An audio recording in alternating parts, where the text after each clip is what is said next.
नमस्कार, प्रादेशिक समाचार के साथ मैं आसिया नाजली। पहले मुख्य समाचार।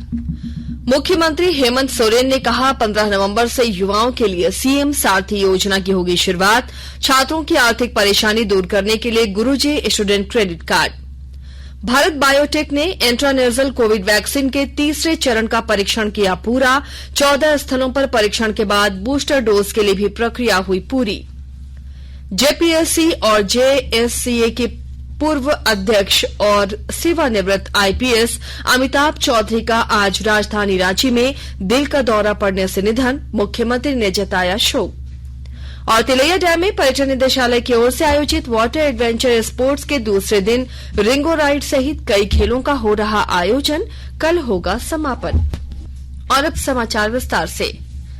मुख्यमंत्री हेमंत सोरेन ने कहा है कि 15 नवंबर से राज्य के युवाओं के लिए सीएम सारथी योजना की शुरुआत की जा रही है। इस योजना के तहत विभिन्न प्रतियोगी परीक्षाओं के लिए निःशुल्क प्रशिक्षण उपलब्ध करवाने के साथ साथ प्रोत्साहन भत्ता उपलब्ध कराया जाएगा। श्री सोरेन ने कहा कि देश के प्रतिष्ठित संस्थानों में अध्ययन के लिए बच्चों के समक्ष होने वाली आर्थिक परेशानी को रोकने के लिए गुरुजी स्टूडेंट क्रेडिट कार्ड योजना की शुरुआत की जा रही है। मुख्यमंत्री कल राजधानी रांची के मोरहाबादी मैदान में स्वतंत्रता दिवस समारोह को संबोधित कर रहे थे।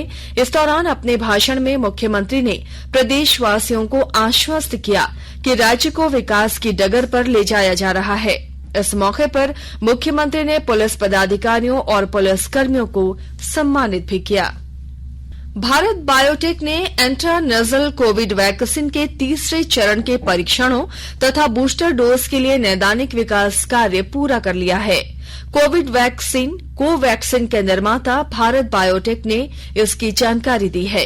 कंपनी ने बताया है कि बीबीवी 154 इंट्रानेजल वैक्सीन के तीसरे चरण के परीक्षणों तथा बूस्टर डोज के लिए नैदानिक विकास का कार्य पूरा हो चुका है। भारत बायोटेक के अनुसार बीबीवी 154 को पहली 2 खुराक के रूप में देने और विशेष परिस्थितियों में बूस्टर डोज के रूप में इस्तेमाल करने के लिए नैदानिक परीक्षण किए गए थे। इंट्रानेजल कोविड वैक्सीन होने की वजह से बीबीवी 154 ऊपरी श्वसन हिस्से में एंटीबॉडी का निर्माण कर सकती है, जिससे संक्रमण को कम करने की क्षमता उत्पन्न हो जाती है। परीक्षण के तीसरे चरण के आंकड़े राष्ट्रीय नियामक प्राधिकरणों के समक्ष अनुमोदन के लिए प्रस्तुत किए गए हैं। आजाद भारत की बात आकाशवाणी के साथ श्रृंखला में आज की कड़ी में हम आपको महात्मा गांधी के पहली बार और केवल एक बार आकाशवाणी के स्टूडियो आने से जुड़े अनूठे घटनाक्रम के बारे में बताएंगे। महात्मा गांधी ने 12 नवंबर 1947 को नई दिल्ली के ब्रॉडकास्टिंग हाउस में आकाशवाणी के स्टूडियो का दौरा किया था। आकाशवाणी के माध्यम से उन्होंने पाकिस्तान से आने वाले लोगों और कुरुक्षेत्र में डेरा डाले हुए शरणार्थियों को संबोधित किया था। महात्मा गांधी ने स्टूडियो पहुंचकर रेडियो के बारे में कहा था, यह एक अद्भुत चीज है और इसमें मुझे शक्ति दिखाई देती है जो भगवान की चमत्कारी शक्ति है। महात्मा गांधी ने 20 मिनट तक रेडियो पर बात की थी, जिसमें राष्ट्रपिता ने शरणार्थियों से अपील की थी कि वे धैर्य और दृढ़ता के साथ स्थिति का सामना करें। गांधी जी की आकाशवाणी स्टूडियो की एकमात्र यात्रा के उपलक्ष्य में हर वर्ष 12 नवंबर को देश में लोक सेवा प्रसारण दिवस के रूप में मनाया जाता है।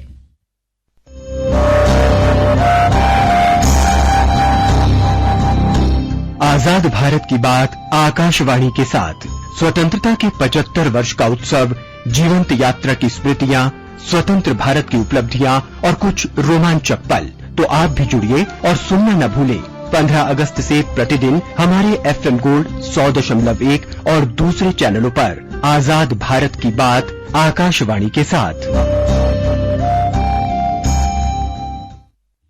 बिहार में नीतीश कुमार मंत्रिमंडल में आज 31 मंत्रियों को शामिल किया गया। राज्यपाल फागू चौहान ने पटना के राजभवन में नए मंत्रियों को पद और गोपनीयता की शपथ दिलाई। राष्ट्रीय जनता दल के 16 मंत्रियों में आलोक मेहता, तेज प्रताप यादव और अनीता देवी शामिल हैं। जनता दल यूनाइटेड के 11 मंत्रियों में विजय चौधरी, विजेंद्र यादव और श्रवण कुमार के नाम प्रमुख हैं।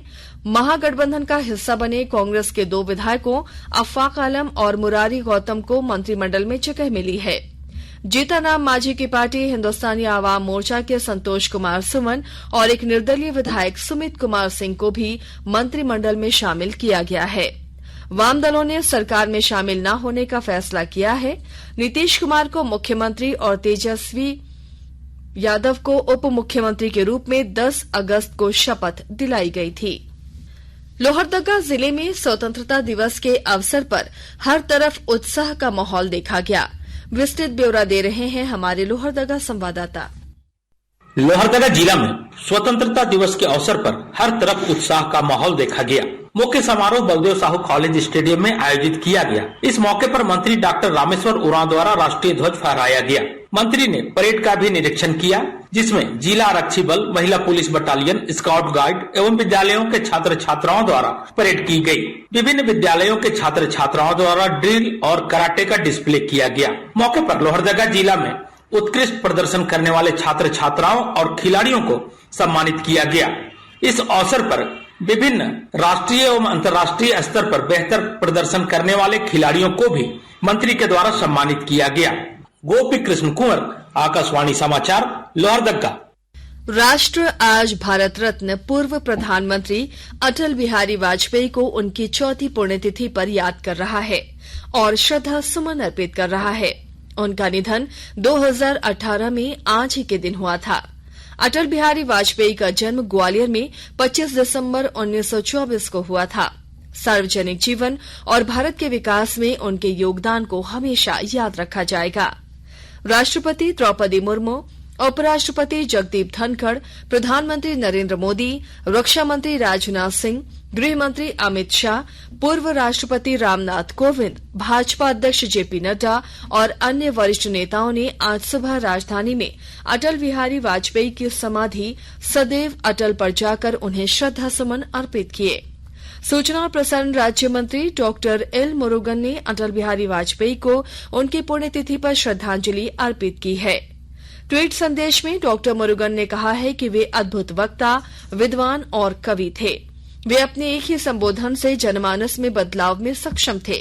इधर मुख्यमंत्री हेमंत सोरेन ने अपने ट्विटर संदेश में लिखा है कि देश के पूर्व प्रधानमंत्री और भारत रत्न अटल बिहारी वाजपेयी जी की पुण्यतिथि पर शत शत नमन। विशिष्ट पहचान प्राधिकरण ने पिछले 4 महीने में बाल आधार पहल के अंतर्गत 79 लाख बच्चों के नाम जोड़े हैं। बाल आधार 5 वर्ष तक की उम्र के बच्चों को जारी किया जाता है। इस उम्र सीमा के बच्चों का आधार नामांकन उनके चेहरे की छवि और माता पिता या अभिभावक के बायोमेट्रिक प्रमाणीकरण पर आधारित होता है। इलेक्ट्रॉनिक्स और सूचना प्रौद्योगिकी मंत्रालय ने कहा है कि बाल आधार पहल के अंतर्गत ये अधिक से अधिक बच्चों तक पहुंच बनाने और बच्चों तथा उनके माता पिता को कई तरह के लाभ प्राप्त करने में सहायता के लिए नए प्रयास का हिस्सा है। मंत्रालय ने कहा है कि 5 वर्ष तक के 2 करोड़ 64 लाख बच्चों को इस वर्ष 31 मार्च तक बाल आधार मिला था। जुलाई 2022 के अंत तक यह संख्या बढ़कर 3 करोड़ 43 लाख हो गई। आकाशवाणी के ताजा तरीन समाचारों के लिए आप हमारी वेबसाइट newsonair.com पर लॉग इन कर सकते हैं। ताजा समाचार Twitter handle @AIR news alerts और Facebook page All India Radio news पर भी उपलब्ध है। आप प्रादेशिक समाचार एकांश के Twitter handle @AIR news _ Ranchi और फेसबुक, इंस्टाग्राम पेज तथा YouTube channel AIR news Ranchi पर भी हमारे बुलेटिन सुन सकते हैं।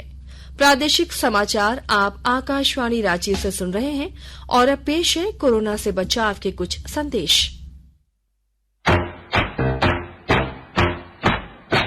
चलो मिलकर एक शुरुआत करें, चलो एक फैसला आज करें, मास्क नहीं तो टोकेंगे, कोरोना को रोकेंगे, चलो एक वादा करते हैं, चलो कुछ वादा करते हैं, मास्क नहीं तो टोकेंगे, कोरोना को रोकेंगे। भारत सरकार द्वारा जनहित में जारी। कोविड-19 से बचाव और सुरक्षित रहने के 3 उपाय। मास्क लगाएं, 2 गज दूरी है जरूरी, सुरक्षित दूरी रखें, हाथ और मुंह साफ रखें। प्रादेशिक समाचार में आपका एक बार फिर से स्वागत है। झारखंड लोक सेवा आयोग जेपीएससी और Jharkhand state cricket association JSCA के पूर्व अध्यक्ष अमिताभ चौधरी का आज सुबह निधन हो गया। आज सुबह दिल का दौरा पड़ने के बाद उन्हें राजधानी रांची के एक निजी अस्पताल में भर्ती कराया गया, जहां उन्होंने अंतिम सांस ली। मुख्यमंत्री हेमंत सोरेन ने अमिताभ चौधरी के निधन पर शोक व्यक्त करते हुए कहा कि परमात्मा दिवंगत आत्मा को शांति प्रदान करे। अपने ट्विटर संदेश में मुख्यमंत्री ने कहा कि पूर्व आईपीएस अधिकारी अमिताभ चौधरी ने झारखंड में क्रिकेट को बढ़ावा देने में महत्वपूर्ण भूमिका निभाई थी। देवघर जिला में सुखाड़ की स्थिति से निपटने के लिए जिला प्रशासन की ओर से फसल राहत योजना को लेकर तैयारी की जा रही है। विस्तृत जानकारी के साथ हमारे देवघर संवाददाता।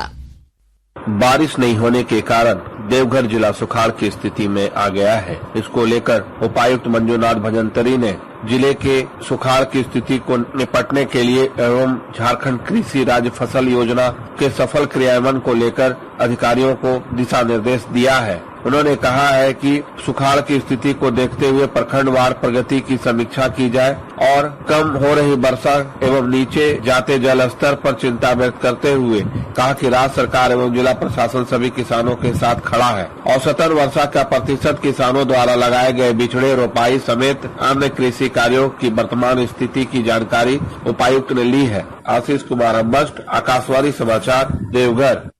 हिंदुस्तान उर्वरक और रसायन लिमिटेड के सिंदरी प्रोजेक्ट से यूरिया का उत्पादन सितंबर माह के मध्य से शुरू हो जाएगा। आजादी के अमृत महोत्सव के अवसर पर हर्ल के प्रशासनिक भवन में कल आयोजित समारोह में हर्ल के सीनियर वाइस प्रेसिडेंट दितेन राय ने ये जानकारी दी।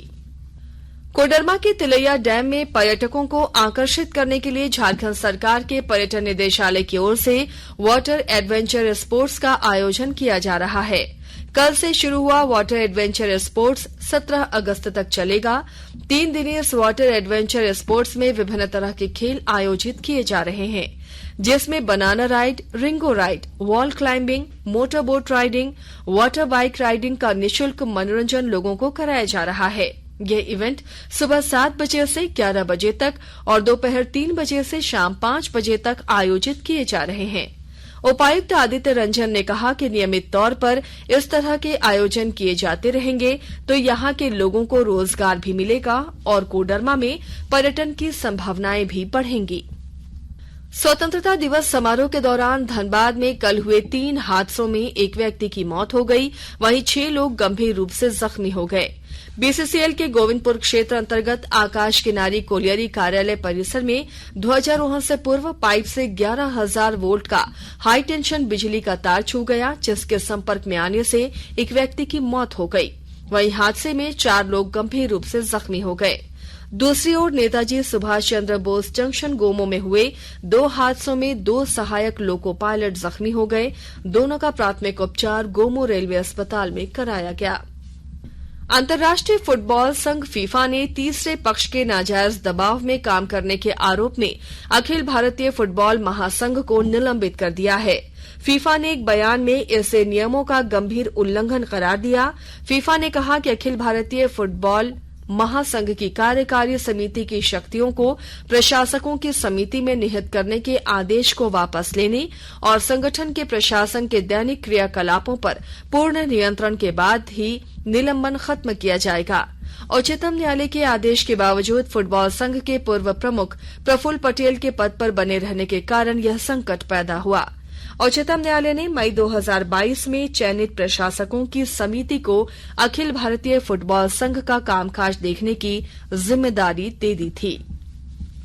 और अब अंत में मुख्य समाचार एक बार फिर। मुख्यमंत्री हेमंत सोरेन ने कहा 15 नवंबर से युवाओं के लिए सीएम सारथी योजना की होगी शुरुआत। छात्रों की आर्थिक परेशानी दूर करने के लिए Guruji student credit card. Bharat biotech ने इंट्रानेजल कोविड वैक्सीन के तीसरे चरण का परीक्षण किया पूरा। 14 स्थलों पर परीक्षण के बाद बूस्टर डोज के लिए भी प्रक्रिया हुई पूरी। जेपीएससी और जेएससीए के पूर्व अध्यक्ष और सेवानिवृत्त आईपीएस अमिताभ चौधरी का आज राजधानी रांची में दिल का दौरा पड़ने से निधन, मुख्यमंत्री ने जताया शोक। और तिलैया डैम में पर्यटन निदेशालय की ओर से आयोजित वाटर एडवेंचर स्पोर्ट्स के दूसरे दिन रिंगो राइड सहित कई खेलों का हो रहा आयोजन, कल होगा समापन। इसके साथ ही आकाशवाणी रांची से प्रादेशिक समाचार का ये बुलेटिन समाप्त हुआ।